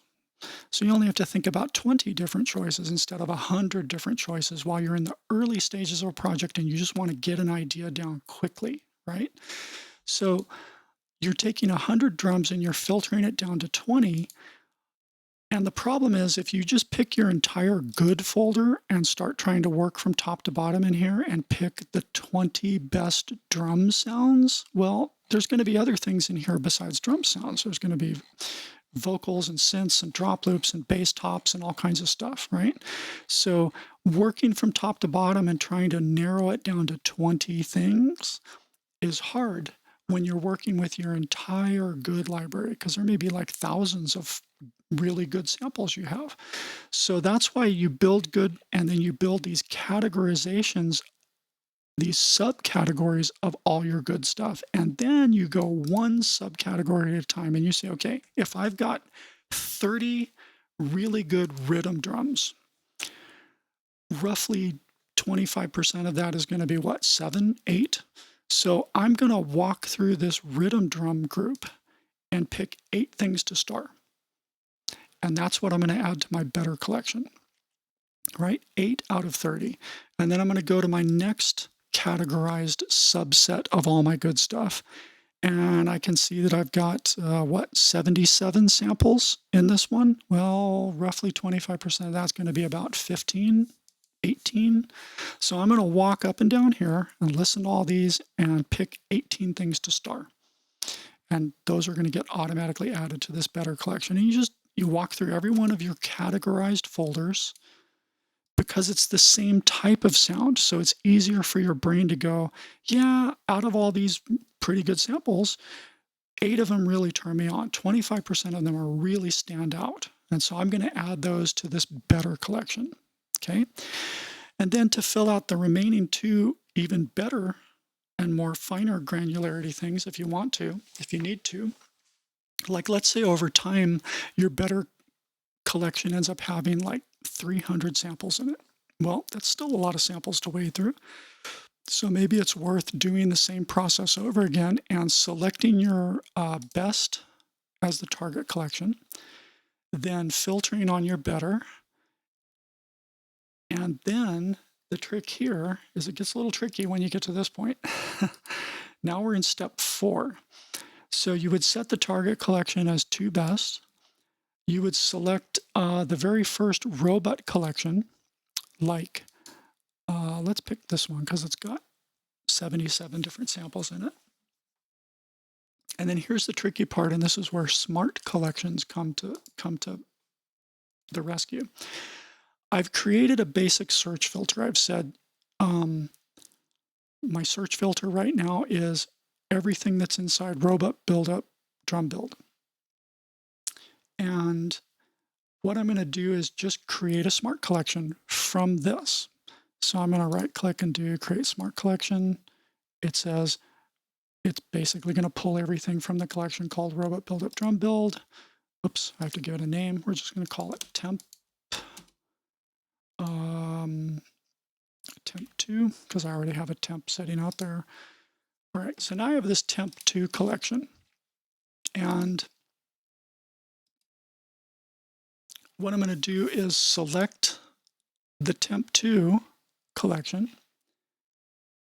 and right click on it and also add a special thing that says in collection 3 better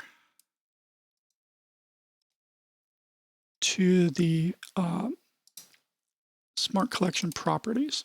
So it's going to be in collection blah and space paste in collection 3 better. So I'm basically putting 2 special filters saying it has to be in the collection robot drum build and it also has to be inside the collection 3 better. And so if I save that, what did I forget? Spell it wrong. 3 better is there. Oh, it's underscore 3 better. I have to update this. I will update this after I'm done with the video. So this needs to be underscore 3 better. Oh, for fuck's sake. Need quotes around it.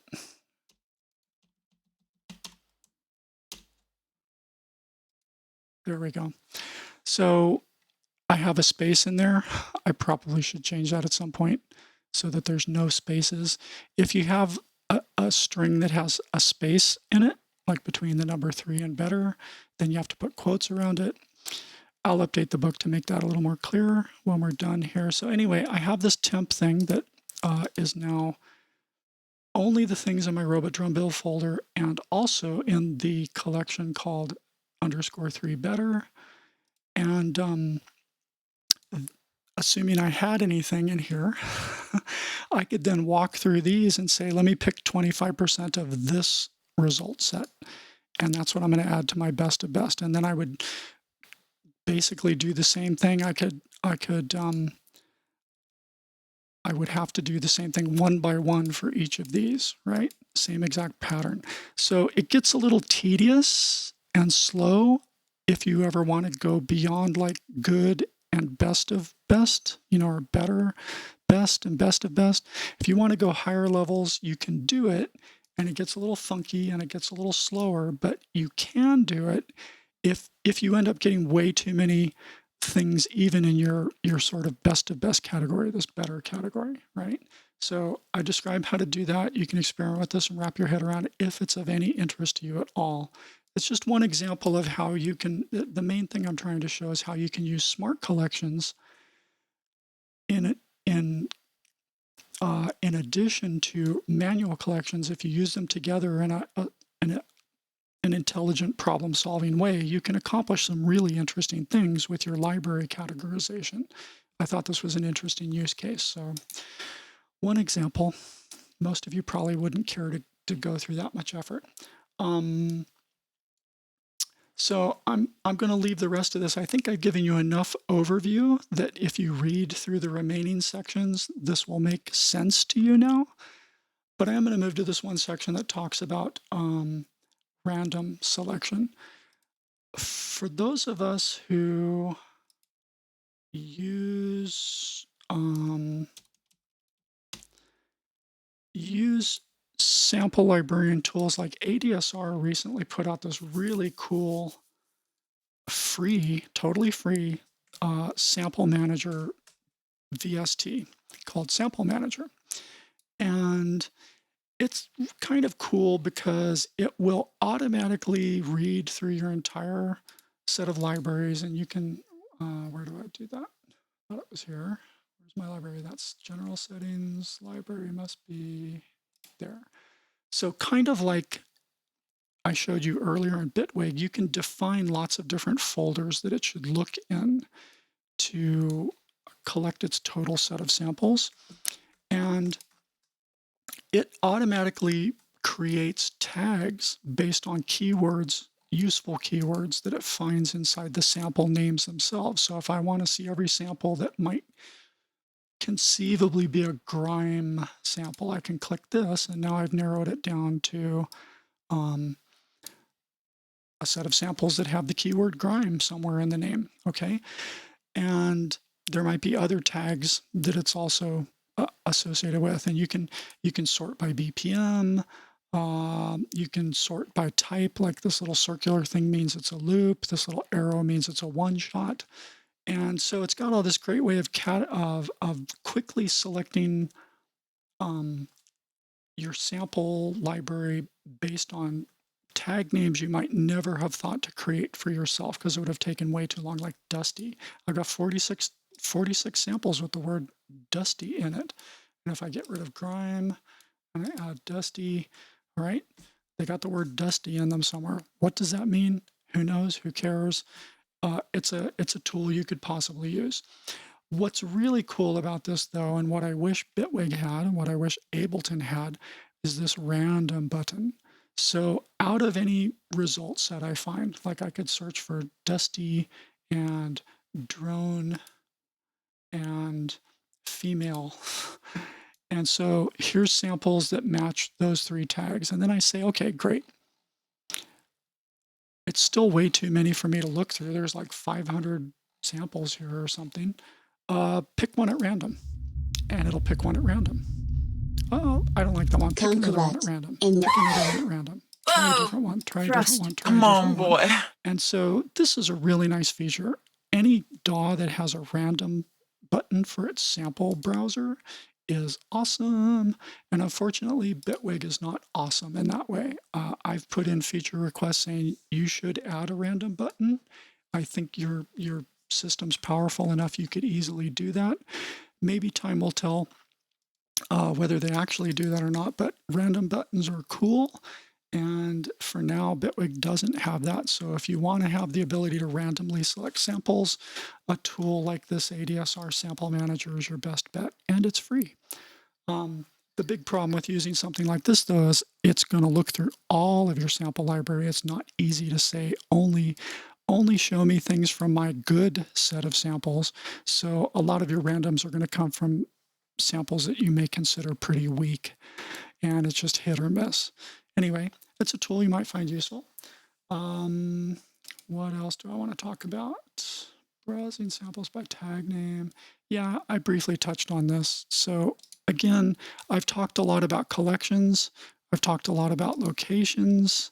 Browsing a sample by tag name, there is no other things like presets have tags, right? Like I want an ambient preset, or I want a presets that have to do with arpeggiators, or I wanted presets that have to do with delay or digital or whatever, right? But samples, the only things you have to organize your samples by at the high level are collections or locations. So how do you browse samples by tag?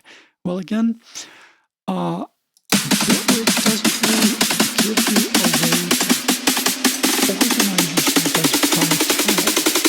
And that's unfortunate.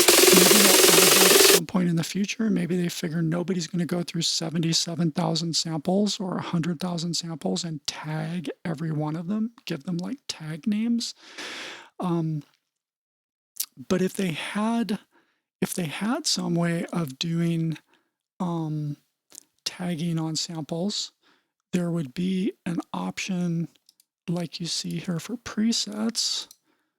There's this thing called, where are you? Edit file metadata. So this is how you get to the little dialog that you see when you save a preset that lets you specify any tag name you want. Like somebody hand specified a bunch of different tag names here, and then they picked one of the default tag names. I can drag this out to see all the tag names more carefully. So for whatever reason, Bitwig allows you to set specific tags and search by tags and filter by tags for presets. They let you do it for presets, and that's about it. You can use tags for presets. You can't use tags for devices or plugins.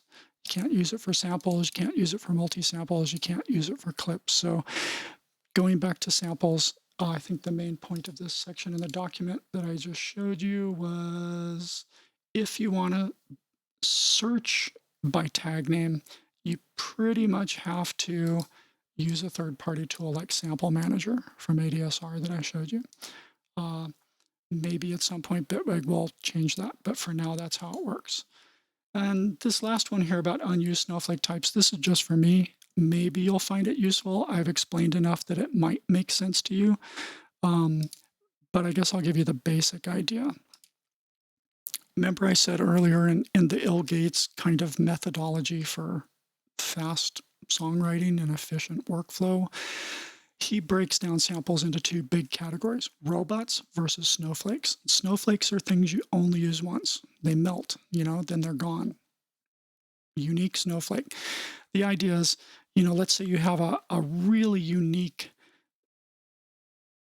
crazy drop synth noise that you used in a song. Well, you don't ever want to necessarily reuse that in any other songs in the future because that was part of what made that one song very unique and memorable. So when you read that section about Snowflake folders, these are folders that basically exclude anything I've already used once.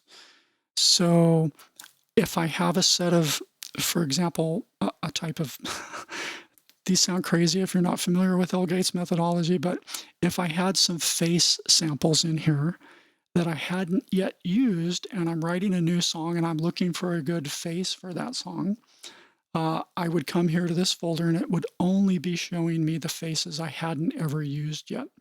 As it turns out, most of the faces I've created to date, I've used up already, so that's why this folder's empty. But when you read that section of the Bitwig handbook and think about what the hell I'm talking about, the basic idea is I made these smart folders to only show me stuff I hadn't ever used yet. And once I use it, I do something to it that makes it disappear from these smart folders. That way I don't accidentally reuse a sound that I've already used once in other songs that I want it to be really unique. And with that, I think I'm done with the big stuff. I will show you one more thing though. In the device chain of a project, there is another version of the browser window that's bigger. And it's made specifically, it's very geared towards devices.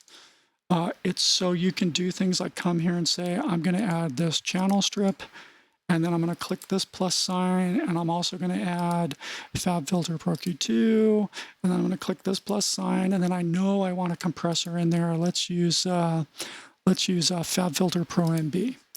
And then I can click OK, and it's just a way to quickly insert a bunch of devices in your device chain. And if you have set up Bitwig to automatically open all the device windows, they'll be sitting there waiting for you to start messing with them, and so on. So this browser is almost identical in its behavior and categorization to the one I've been working in this whole time. It's just laid out a little bit differently, like especially for your all your plugins. You might want to say, oh, I can't remember the name of that plugin, but I know that it's made by iZotope.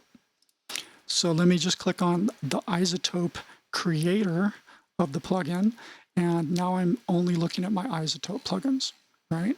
Or I know that it's made by Waves, but damn it, I can't remember the name of it. So let's go down here to Waves, and there's all my Waves plugins, and so on. So other than that, you should be able to figure this one out really quickly. It will also show me presets. I can also filter it down to bathymetrics, and this is kind of a cool thing about this one window. Once you pick a set of filters for a category you like I always want presets created by bathymetrics as my default because I'm always reaching for these.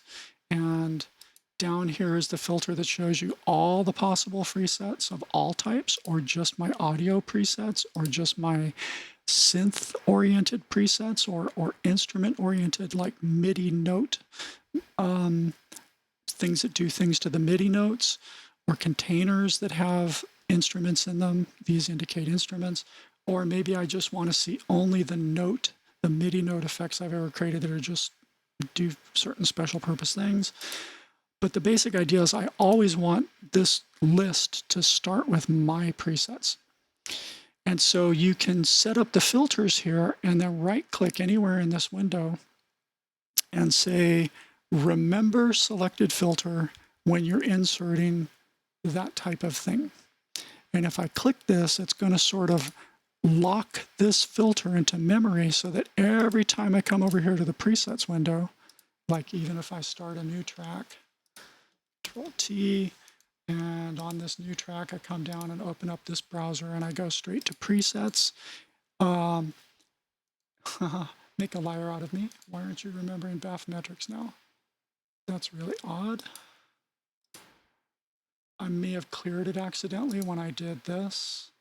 Anyway, the idea, and it has always seemed to work for me, is that you can set up certain pre-filters if you want them to be default, and say remember, and then as you click through these tabs in this particular browser, it'll kind of remember those presets. So you can use this one too. It's exactly the same as the other one except for a few minor differences. And that's everything I have to say about the browser. Hopefully you found this helpful. And as always, I put a lot of work into this. I try to share and teach. It's one of the things that, well, it's one of the things I've always done. ill.Gates constantly reminds me to also teach too. So I put a lot of effort for these things. And if you've appreciated this and you find it useful for yourself, do me a solid and don't just like and subscribe this video, which is great and awesome, but make a little extra effort. Follow this link to my SoundCloud, follow this link to my Spotify. I've got these two links right here ready to use, and just give me a follow. At this point in my career, it would be really helpful to get some followers of people who like me, whether you like my music or you like my production tutorials. So help me out. That would be really appreciated, really great. Thank you so much for your time, and bye-bye.